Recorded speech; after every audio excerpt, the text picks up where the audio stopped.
रंज हर रंग के झोली में भरे हैं हमने।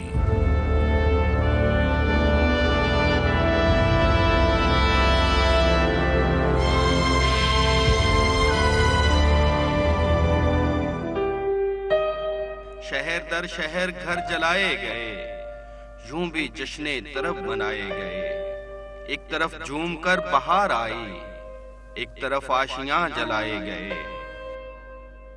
जैसे घर से निकले थे तो कहने का कौशल दूध लेके, उस दिन मैं भी कुछ नहीं बोला, मैं कहा चल दूध लेने जा रहे। जब मैं सालन बना रही थी, जैसे आवाज आई मैंने सालन छोड़ा, बाहर गई, मेन रोड पे गई, बाहर गई, सारा देखा, कुछ नजर ही नहीं आ रहा था। बाजार नहीं छोड़े, मस्जिदें नहीं छोड़ी, इमाम बारगाह नहीं छोड़े। जब ये नहीं छोड़ा, मज़ारात नहीं छोड़े, तो फिर ये क्या है? बहुत दुख होता है। अम्मी को देखती हूँ तो बहुत दुख होता है कि हमारा घर किस तरह था और कैसे हो गया। वो एक ड्राइवर था और साथ साथ जिंदगी की गाड़ी भी खींचता था। आखिरकार शाम हो गई और वो उसी अंधेरे में कहीं खो गया। घर क्या है? हकीकतन एक गरीब खाना जिससे उसरत झलकती साफ महसूस होती है। जी हाँ, ये गरीब मोहम्मद अकरम का घर है।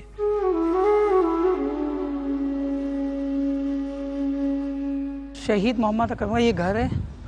बहुत गरीब लोग हैं ये, इनके साथ इतना बड़ा हादसा हुआ।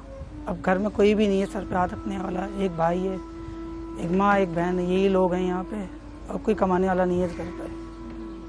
इनके अखराजात कैसे चल रहे हैं ये तो खुदा ही जानता है, किस तरह के हालात हैं इनकी घर में। गवर्नमेंट तो 15 लाख 10 लाख रुपए दे के कहती है हमारी जिम्मेदारी पूरी की, जबकि ऐसा नहीं है। इनको घर दे, हर चीज़ का महीना जॉब दे, कोई ऐसा काम करे ताकि इनका ज़िंदगी भर खर्चा चलता रहे। मैं यहीं मौजूद था, पास में ब्लास्ट हुआ है, एकदम ब्लास्ट हुआ है। फिर एक बार चंद सेकंड दूसरा ब्लास्ट, एक और ब्लास्ट हुआ है। उसके अलावा बाकायदा ब्लास्ट होते ही चंद सेकंड लूटमार हुई दुकानों में, घरों में, फ्लैट्स में। लोगों के जेवरात, कंप्यूटर्स और दुकान का कैश वगैरह सब लूटा गया।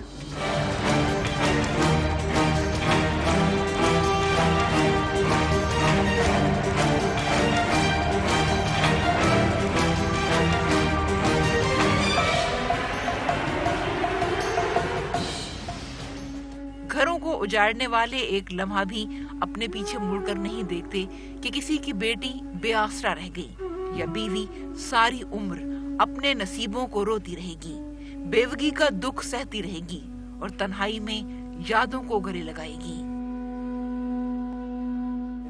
ये ड्राइवरी करते थे शुरू से, बचपन तो लेके इसको शौक ही ड्राइवरी का था। अब्बू ने बोला कि पढ़ लिख लो, कहने कि मैं ड्राइवरी करनी। जब शादी हुई फिर भी ड्राइवरी करते रहे, कराची, हैदराबाद, इस्लामाबाद कोच चलाते थे। मैं कहा कि ये कोच छोड़ दें आप लोग, कोई बंगले की गाड़ी पकड़ लें। कहने का सही हालात सही नहीं, चले ऐसे कर लेते। फिर अब सिर्फ यही कहता है बस मेरे बच्चे बीवी, अच्छा खिलाता था, अच्छा पहनाता था। इतने अच्छे थे कि खुद कहते थे कि मेरी ज़िंदगी में बस न बहन भाई कितना टाइम देता था। इतनी तबीयत ख़राब भी होती थी ना तो जॉब पे जाते थे, गोली खा ली। इतवार उस दिन, इतवार को अक्सर इतवार को और हफ्ते को बुला लेते थे। उस दिन लोगों ने बुलाया नहीं था, नहीं तो अक्सर वो घर में नहीं टिकते थे। फ़ोन कर देते कि अकरम भाई आ जाओ, कोई ना कोई काम है, ये चले जाते। उस दिन कोई काम ही नहीं था। पानी भरा, कहने लगा कौसर क्या बनाओ, मैं कहा ये बनाना। कहने पानी भरा, पानी भर के सब्ज़ी लेके आए, राशन डलवाया। फिर रुखसार के पास गए, वहाँ से पैसे लेके आए। पैसे लेके गए थे, हंसने लग गए। मैं कहा क्या हुआ? कहने मैं क्या पैसे मिले? मैं क्या किराया भी रशीद आंटी को देना है? कहने लगा अच्छा। मैं क्या, कहने हंसने लग गए। मैं कह दे दो किराया, तो कहने लगा मैं शाम को दे दूँगा। वो सारे पैसे जेब में थे। 7 बजे रबाब नमाज़ पढ़ने लगी, ज़हरा को निकाल के दे रहे हैं, वो उछालिया था, हंस रहे हैं। हंसते हंसते रबाब के पास गुजरे, कहने लगे रबाब तो नमाज़ पढ़ रही है, आगे से कोई चीज़ रख लो। किसी ने चीज़ रखी, हंसते हंसते फिर पीछे चले गए। फिर वापस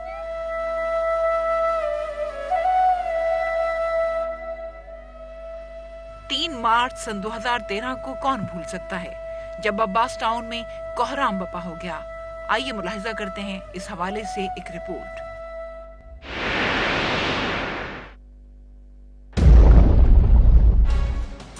मोहम्मद अकरम एक ईमानदार ड्राइवर जिसे अब्बास टाउन में होने वाला हादसा निकल गया। ये बात है 3 मार्च सन 2013 बरोज पीर की, जब शहर कायद में अबुल हसन अस्फहानी रोड से मुल्हिक अब्बास टाउन दो खौफनाक धमाकों से गूंज उठा, जिसके नतीजे में 45 से जायद अफराद जान बहक और 200 से जायद जख्मी हो गए। पहला धमाका कार में नस बम के जरिए किया गया और दूसरा धमाका PMT फटने से हुआ। इन धमाकों में तकरीबन 150 किलोग्राम बारूदी मवाद इस्तेमाल किया गया था। यह धमाका इतना शदीद था कि जाए हादसा पर 5 फीट गहरा गड्ढा पड़ गया। 200 से जायद दुकानें, फ्लैट्स और गाड़ियां तबाह हो गईं। जान बहक होने वालों में खवातीन और बच्चे भी शामिल थे। धमाके से 500 मीटर के इलाके में शदीद तबाही हुई। इलाके में कयामते सुगरा का मंजर बपा था। हर तरफ आहो बका मची थी। हादसे की इतला मिलते ही अब्बास टाउन और इसके अतराफ में रहने वाले शहरियों ने अपनी मदद आप के तहत इमदादी कार्रवाइयों का आगाज कर दिया था। ताहम कुछ देर बाद दर्जनों एम्बुलेंसेज और रजाकारों ने जाए हादसा पर पहुंचना शुरू कर दिया। जान बहक होने वालों में ड्राइवर मोहम्मद अकरम का घराना गमो याज की तस्वीर है और मोहम्मद अकरम शहीद की चंद तस्वीर इस घराने का कीमती असासा है। अकरम साहब नहायत ही शरीफ आदमी थे, गरीब आदमी थे, मेहनत मजदूरी करने वाले शख्स थे। सुबह जाते थे अपने ड्यूटी पर, काम पर, और जब रात में आते थे तो मगरिबैन की नमाज या मस्जिद में पढ़ते थे और अपने बच्चे जो है उनकी उसको गोद में लेकर वो घूमते रहते थे। दुकान पर चीज़ दिलाना और फिर छोड़ना, तो उनका रोज़ का मामूल यही था। नहायत ही शरीफ बुज़ुर्ग आदमी थे और वक्त का एक होता है ना कि आदमी बुराइयों में होता है, वो शख्स नहायत ही अजीम आदमी था मेरे हिसाब से। बाप बाप होता है, माँ माँ होती है। बाप के न होने से माँ तो फिर भी औलाद को पाल लेती है। अब बाप नहीं है ना, शहीद नहीं है, मगर माँ, अगर माँ भी बेचारी बिल्कुल ही कमज़ोर हो और बिल्कुल ही अनपढ़ हो तो उसके लिए कितनी बड़ी प्रॉब्लम होगी, वो बड़ी बात है। अगर उसने अपने बच्चों को पढ़ाया और वो पढ़ाई की तरफ बच्चियाँ चल पड़ी तो कामयाबी है। और क्योंकि रिश्तेदार अगर ना पूछें, इसमें रिश्तेदारों का, अहले मोहल्ला का बड़ा हाथ होता है। जैसे ही ये शहीद हुआ है, इस अहले मोहल्ला ने उसकी हर उस ख्वाहिश को उसके घर वालों की पूरी करने की कोशिश की है जो यहाँ पर एक घर के अपने फर्द के लिए करते हैं। मोहम्मद अकरम की दुश्मनी किसी से न थी। आखिर गुर्बत और फाकों से जंग करने वालों में इतनी कुव्वत ही कहाँ होती है कि वो बाहर की तरफ देख सकें या फिर किसी आसाइश को सोच सकें। और वो जिनकी जवान बेटियां मौजूद हों, उनके पैरों में तो बेड़ियां होती हैं। बहुत अच्छी आदत थी अब्बू की और बहुत प्यार करते थे, कभी कुछ कहा नहीं, डांटते थे और फ़ौरन उसी वक्त प्यार कर लेते थे। याद तो वो बहुत आते हैं, ईद हो चाहे वैसे दिन हो, याद बहुत आते हैं। बहुत अच्छे इंसान थे अब्बू, प्यार बहुत करते थे और बहुत ख्याल रखते थे। और जब बम ब्लास्ट हुआ तो हम लोगों के पास 1 रुपया भी नहीं था। तो मैं जब अपने अब्बू की डेड बॉडी ढूंढने के लिए जा रही थी तो मतलब हमारे एरिए का ही एक आदमी था, मैंने कहा मैंने अपनी बहन के लिए दूध लेना, मेरे पास पैसे नहीं है, तो उन्होंने मुझे दिला कर दिया। और डेड बॉडी हम लोगों ने पूरी रात ढूंढते रहे हम लोग हॉस्पिटलों में। फिर सुबह भाई के दोस्त ने बताया कि ईदी में आई है। घर है वहशते खैर और बस्ती उजाड़, हो गई एक एक घड़ी तुझ बिन पहाड़। ईद और नौरोज है सब दिल के साथ, दिल नहीं हाजिर तो दुनिया है उजाड़। फितना, फसाद, बदअमनी, ये चीजें तो कत्ल से भी बदतर है। वो तो अपना काम करके चले गए, सारी जिंदगी का रोना था हमारे लिए। ईद है, शबरात है, हम लोग रोएंगे, उनका क्या जाना। उन लोगों ने तो कार्रवाई डालनी थी, वो डाल के चले। पाकिस्तान का मसला है, ये पाकिस्तानियत की बर्बादी की तरफ लेके जाने की कोशिश की जा रही है।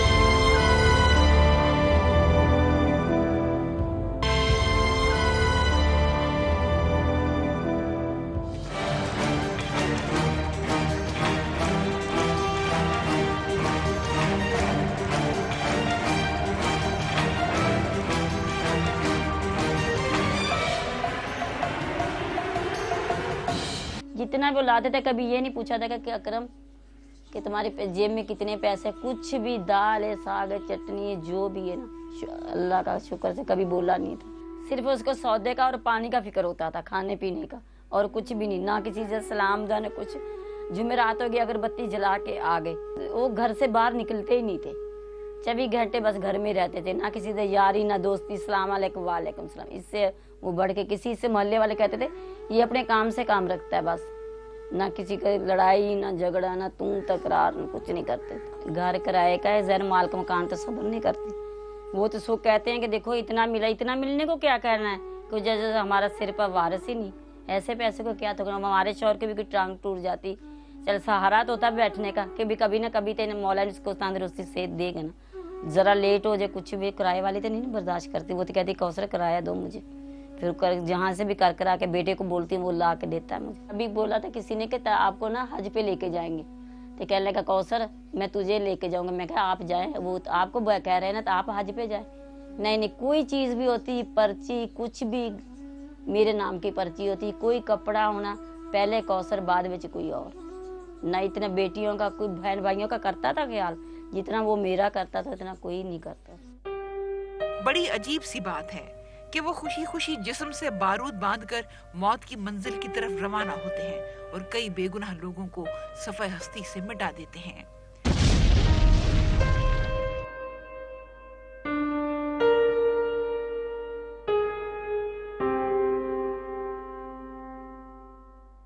कैसी बख्शिश का ये सामान हुआ फिरता है, शहर सारा ही परेशान हुआ फिरता है। एक बारूद की जैकेट और नारे तकबीर रास्ता खुल्द का आसान हुआ फिरता है। रसूल अकरम सल्लल्लाहु अलैहि वसल्लम ने इरशाद फरमाया, कत्ल नाहक के बारे में अल्लाह ताला ने मुझे 3 मरतबा फरमाया कि नाहक मोमिन के कातिल को मैं बिल्कुल माफ़ नहीं करूँगा, उसकी तौबा कभी कबूल नहीं होगी। वतन अजीज इस वक्त जिस कत्ल गारत की लपेट में है,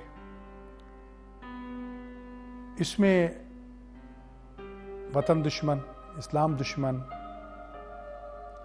मुसलमानों के दुश्मन, इंसानियत के दुश्मन, इन लोगों के बारे में इससे भी अगर कोई बदतर कहा जा सके तो वो इसके मुस्तहिक हैं। अगर उन्हें इस्लाम से प्यार है तो पाकिस्तान का एक इस्लामी ममलकत होने में तो कोई शक नहीं है। अगर उन्हें मुसलमानों से प्यार है तो पाकिस्तान में 17 करोड़ आवाम में 1%, 2% गैर मुस्लिम है, बाकी तो सभी कलमा पढ़ने वाले। इससे बढ़कर बेगुनाह मुसलमानों को कत्ल करना किसी तौर पर भी किसी दीन व मज़हब में उसकी इजाज़त नहीं है। इस्लाम तो दीन सलामती का दीन है और ऐसे लोग हकीकत में कुरान मजीद की इस आयत मजीदा के मुस्तहिक हैं, इन्नमा जज़ाउल्लज़ीना युहारिबूनल्लाह व रसूलहू व यसअूना फ़िल अर्ज़ि फ़सादन अन युक़त्तलू अव युसल्लबू, कि वो लोग जो अल्लाह के साथ जंग करते हैं, अल्लाह के रसूल के साथ जंग करते हैं और ज़मीन खुदा में फितना फसाद बपा किए रहते हैं, उनकी जज़ा सिवाय जहन्नम के और कुछ नहीं। अल फितना तो अशद्दु मिनल क़त्ल कहा गया। फितना, फसाद, बदअमनी, ये चीजें तो कत्ल से भी बदतर है। इन लोगों को ना तो वतन से प्यार है, ना इस्लाम से प्यार है, ना इंसानियत से प्यार है और ना ही अपनी जात से इन्हें कोई प्यार है।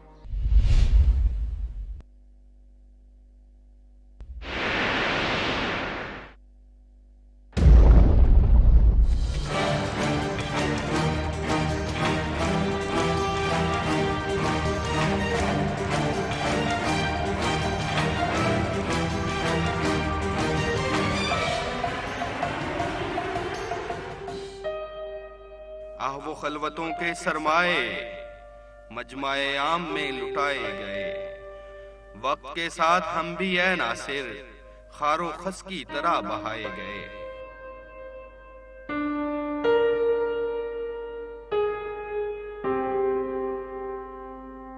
अब्बू ने हमें बहुत मेहनत करके पाला, जैसे पालना चाहिए, जैसे पालने का हक होता है, वो उन्होंने पूरा अपना हक निभाया। जितना उनका वक्त हमारे साथ गुजरा बहुत अच्छा गुजरा। उनके बाद तो बस सब कुछ भी नहीं है। बाप का साया ज़रूरी होना चाहिए सर पे, वरना कोई किसी का नहीं है, बस बाप का साया होना चाहिए माँ का सर पे। भाई के दोस्त ने बताया था कि आपके अब्बू की डेड बॉडी मिल गई है। हम लोगों ने पूरी रात ढूंढा, सही है, फिर सुबह में उन्होंने आके बताया। मिल तो रात में ही गई थी तो घर पे हमारे कोई नहीं था तो उन्होंने बताया नहीं था, इस वजह से। मिल तो जैसे 7 बजे बम ब्लास्ट हुआ है तो 8 बजे मिल गई थी। यही कहते थे वो कि पढ़ लिख कर तुम्हें एक अच्छी पोस्ट पर लगवाऊंगा, तुम्हारा एक अच्छा मुस्तकबिल बन जाएगा, पर उनकी वो ख्वाहिश पूरी नहीं हो सकी। ये तो हुकूमत को चाहिए ये दहशतगर्दों को रोकना और ऐसे वाक़ियों से परहेज़ करना। ये हुकूमत से अपील करती हूँ मैं कि ये दहशतगर्दों को सज़ा मिलनी चाहिए। मोहम्मद अकरम जैसे कई बेगुनाह लोग किसी नाकर्दा गुनाह की भीड़ चढ़ गए और मकीन आज तक हैरान है कि ये कैसी क़यामत ढाई गई थी जिसने उनके प्यारों के निशानात मिटाकर याद की सूरत में हमेशा के लिए दर्द व गम दिए। उनको ऐसी दवाइयाँ और ऐसी चीज़ें उन्हें देखकर उनका शऊर और ज़मीर मार दिया जाता है, जो लाशऊर में चले जाते हैं। उन्हें पता ही नहीं होता कि हम करने क्या जा रहे हैं। जो उनसे करा रहे हैं वो ज़ाहिर बात है कोई इंटरनेशनल उनका वो है सिस्टम, या कोई ऐसा उनके दिलो दिमाग में भर दिया गया है कि आपने इस फ़िके को मारना है। अब यहाँ फ़िके की बात नहीं रही, पर इस पाकिस्तान में आप देखें कि जो दूसरे शहीद हुए अहले सुन्नत के लोग, क्या वो शहीद नहीं हुए? उनके बाज़ारों में शहीद हो गए या उसमें चले गए। कौन मारने वाला था? बात ये कि वो कम्युनिटी नहीं है, पाकिस्तान का मसला है। ये पाकिस्तानियत की बर्बादी की तरफ लेके जाने की कोशिश की जा रही है। और मैं तो यही खुदा से दुआ भी करता हूँ नबी पाक के सदक़े में कि हमारा इस मुल्क पाकिस्तान से ये शैतानियत ख़त्म हो जाए। एक ऐसी भीड़ कि जहाँ हर चेहरे पे एक नकाब है।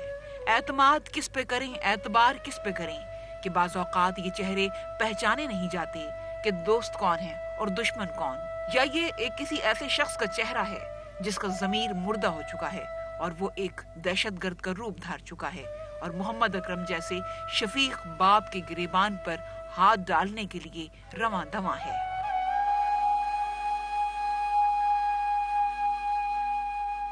वो तो अपना काम करके चले गए, सारी जिंदगी का रोना था हमारे लिए। ईद है, शबरात है, हम लोग रोएंगे, उनका क्या जाना। उन लोगों ने तो कार्रवाई डालनी थी, वो डाल के चले।